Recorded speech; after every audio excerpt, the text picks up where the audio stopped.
Selamat pagi dan semangat pagi. Shalom. Salam sejahtera bagi kita semua. Perkenalkan, nama saya Gilang, NIM 2201010101033 dari kelas SI 203. Mata kuliah Organisasi dan Arsitektur Komputer Universitas Siber Asia. Tugas ini dibuat untuk melengkapi ujian akhir semester genap tahun ajaran 2022-2023. Yaitu mereview paper dan jurnal 3 internasional dan 2 lokal. Kita masuk ke jurnal yang pertama, yaitu judul Fast Complication for NVIDIA GPU, penulis Alexander Koenig, Clark Verberg, dan Laurie Hendren. Nama jurnal Software and Its Engineering, terbit pada tahun 19 Juli 2023. Tujuan dari jurnal ini adalah sistem basis data GPU adalah solusi efektif untuk pengoptimalan query khusus dengan kompilasi dan coding data. Namun, mereka gagal dalam melakukan beban kerja end-to-end karena toolchain compiler yang ada terlalu mahal untuk digunakan dengan query yang berjalan singkat. Dalam karya ini, kami atau penulis mendefinisikan dan mengevaluasi pipeline compilation query yang sesuai dengan runtime untuk GPU NVIDIA yang mengekstraksi kinerja tinggi hanya dengan pengoptimalan minimal.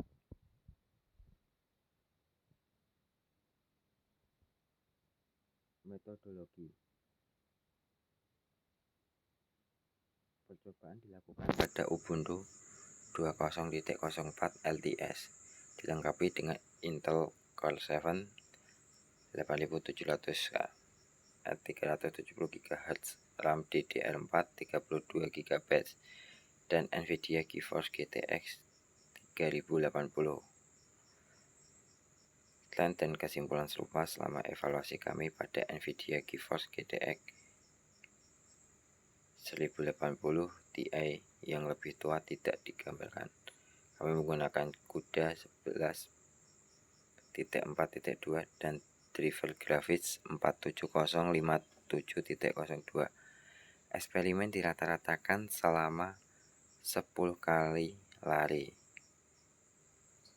Sumber data diambil dari https://github.com/acrylic-lndn. Kedua, https forumdevelopernvidia.com.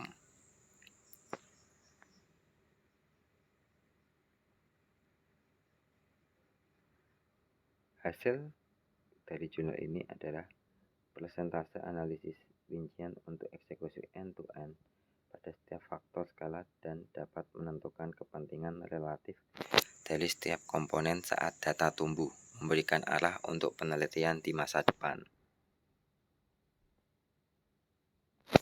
Catatan: kompilasi query dibatasi oleh overhead tambahan.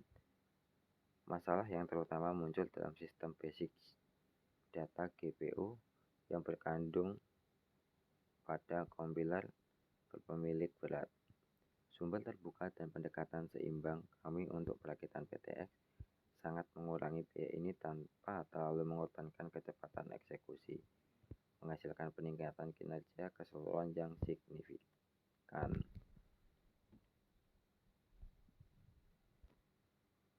Baik, kita masuk ke jurnal internasional yang kedua dengan judul Memory Centric IMT Processor via in Dreamner Bank Computing. Penulis Yang Fengxi, Penggu, Yufei Ding, Ding Min Niu, Hong Song Sheng, Yuan Xi. Nama jurnal ACM Transaction on Architecture and Code Optimization. Tahun 19 Juli 2023.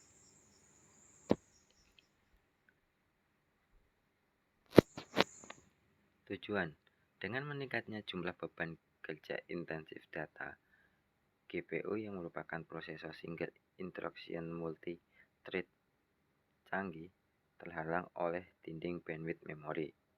Untuk mengurangi kemacetan ini, akselerator komputasi dekat bank susun 3D yang diusulkan sebelumnya mendapatkan manfaat dari bandwidth bank internal yang melimpah dengan membawa komputasi lebih dekat ke bank DRAM atau DRAM.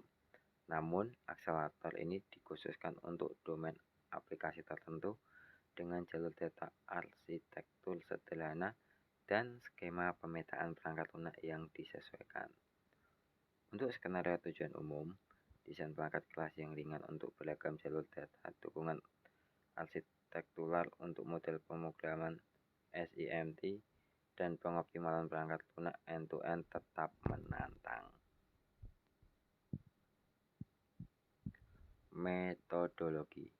Metodologi mengevaluasi keefektifan desain MPU dalam mendukung program paralel intensif data. Kami menulis kumpulan beban kerja CUDA atau CUDA yang representatif seperti yang ditunjukkan pada tabel. Secara khusus, beban kerja ini berasal dari berbagai domain aplikasi penting, termasuk pemrosesan gambar, pembelajaran mesin, aljabar linear, dan bioinformatika. Karena compiler MPU kami memerlukan kode sumber CUDA atau kernel BTX untuk menghasilkan program yang dapat dieksekusi MPU. Sumber data source code https github.com GD06 MPU SIM distribution. Yang kedua, https github.com GD02 MPU SIM distribution. Hasil dari jurnal ini adalah evaluasi MPU secara end-to-end pada serangkaian tolak ukur yang representatif menunjukkan 3,46 kali percepatan dan 2,57 kali pengurangan energi dibandingkan dengan GPU NVIDIA Tesla V100. Selanjutnya, melakukan studi untuk menunjukkan peningkatan kinerja MPU dibandingkan prosesor penumpukan 3D sebelumnya dan mengidentifikasi manfaat dari pengoptimalan perangkat lunak dan perangkat kelas MPU. Catatan. Karya ini mengusulkan Memory Centric Processing Unit MPU prosesor SIMT pertama berdasarkan arsitektur komputasi 3D Stack Near Bank. Pertama, mengembangkan jalur pipa hybrid di mana hanya komponen perangkat keras ringan yang ditambahkan pada cetakan DRAM dan instruksi dapat diturunkan untuk komputasi. Kita masuk jurnal ketiga, jurnal internasional dengan judul Hierarchical Model Parallelism for Optimized Interest on Many Core Processor via Decompressed 3D CNN Structure. Penulis Yang Zixiang, Xiang Huan, dan Wang Yingxu, Lin Cheng, Jiguang Chen, Yutong Lu, dengan nama jurnal ACM Transaction of Architecture and Code Optimization. Tahun 2023. Tujuan, banyak aplikasi seperti analisis biomedis dan analisis data ilmiah melibatkan analisis data volumetrik, memunculkan permintaan besar untuk 3D CNN, meskipun akselerator seperti GPU dapat memberikan throughput yang lebih tinggi pada aplikasi pembelajaran mendalam. Akselerator tersebut mungkin tidak tersedia di semua skenario CPU, terutama CPU multi-inti dengan arsitektur non-uniform memory access atau NUMA, tetap menjadi pilihan menarik untuk inferensi deep learning di banyak skenario. Metodologi.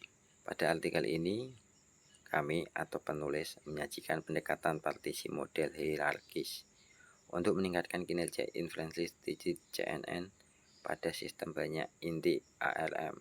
Pendekatan kami menerapkan strategi partisi 2 tingkat berdasarkan arsitektur cache memory system.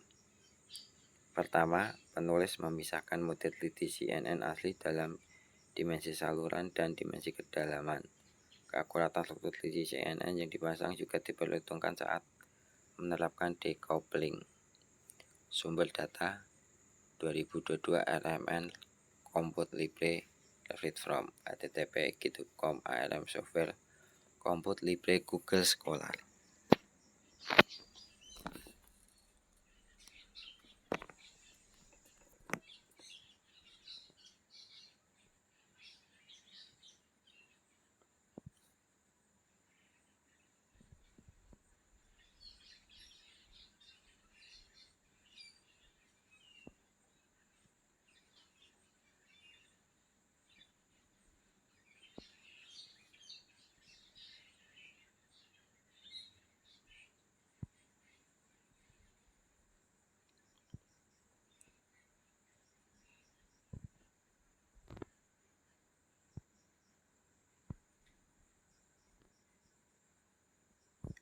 Hasil saat semua skema digunakan di pustaka ACL untuk inferensi 3D CNN, skema ini mengungguli versi naif sebesar 11 kali hingga 50 kali dengan 128 utas.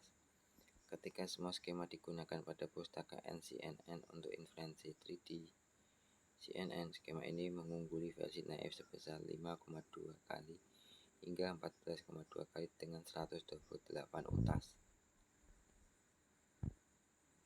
Catatan, metode ini dapat di-porting ke server banyak inti ARM lainnya dan tahap penyempurnaan harus diadopsi untuk mencapai kinerja yang lebih baik. Misalnya, akses memori jarak jauh dapat dikurangi dengan pendekatan yang sama pada prosesor banyak inti ARM lainnya.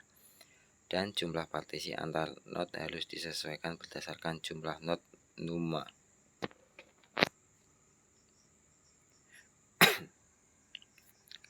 Selanjutnya kita masuk ke jurnal lokal dengan judul Teori Dasar RAM serta Pendalamannya. Penulis Bagus Setiawan, Selvia Alfionita, Zidan Fatur Rahman, Dwiki Prasetyo, Rizky Ramadan, Alex Piltomani, dan Dr. Dahlan Sitompul MEN Magister Engineering. Nama jurnal Ilmu Komputer dan Teknologi Informasi tahun Januari 2020. Tujuan mengamati dan menjelaskan jenis-jenis RAM dan evolusi perkembangan RAM saat ini. Metodologi random access memory RAM dan sebuah komputer adalah contoh media penyimpanan informasi yang menggunakan transistor, di mana posisi on dan off dari transistor dinyatakan dengan bilangan biner 1 dan 0. Untuk penyimpanan informasi dalam jumlah besar, banyak digunakan cakram berputar atau CD optik untuk read-only memory. Sumber data diambil dari https://ibuying.com, IMAX, dan https://2bbblogspot.com.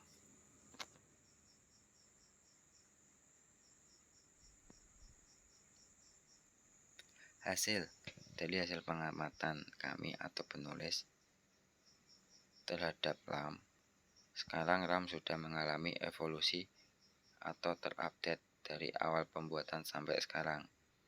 Evolusi RAM, jenis-jenis RAM, dan faktor-faktor penting pada RAM. Catatan, banyaknya komponen komputer yang berevolusi terupdate, terutama RAM pada komputer. RAM komputer adalah singkatan dari Random Access Memory, yaitu sebuah komponen komputer yang berfungsi untuk menyimpan data sementara dari suatu program yang sedang kita jalankan dan data-data tersebut bisa diakses secara acak atau random. Sebelum membeli sebuah RAM, kalian harus mencari terlebih dahulu slot RAM apa yang dimiliki oleh motherboard kalian. Apakah SDRAM, DDR2 atau lain sebagainya. Kita masuk ke jurnal kelima dengan judul In the Depth Study of DRAM Refresh Circuit. Penulis Abrina Junita Tambunan, Ros Indah Mawarini, Yuni Lestari Butar, Aisyah Fajarini, Sinaga, Nane Aisyah Gabriela, Dahlan Sitompul, Bilal Tampu Bolon. Nama jurnal Organisasi dan Arsitektur Komputer, tahun Januari 2020. Tujuan mempelajari dan mengenal perangkat keras DRAM dan operasi refresh circuit DRAM.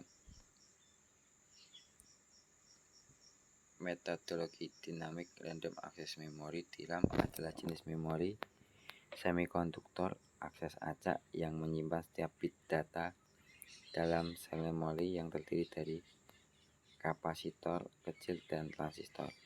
Keduanya biasanya didasarkan pada teknologi metal oksid semikonduktor. Kapasitor dapat diisi atau dikosongkan.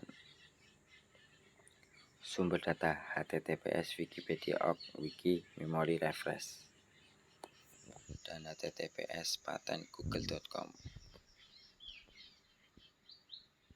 Hasil, kita mengetahui dan mempelajari pengertian DRAM, prinsip kerja DRAM, dasar-dasar operasi DRAM, operasi refresh DRAM, cara kerja refresh DRAM, dan jenis sirkuit refresh. Catatan, secara umum, DRAM diproduksi dengan menggunakan teknologi MOS dan mencakup sel memori yang memiliki kapasitansi besar, konsumsi daya yang rendah, tetapi kecepatan operasi terbatas. SRAM di sisi lain memiliki kecepatan pemrosesan informasi yang cepat dan tidak perlu disegarkan. SRAM bagaimanapun lebih mahal daripada DRAM, dan oleh karena itu DRAM lebih banyak digunakan daripada SRAM. Sekian, terima kasih presentasi dari saya. Mohon maaf jika ada kesalahan kata ataupun ucapan baik disengaja ataupun tidak.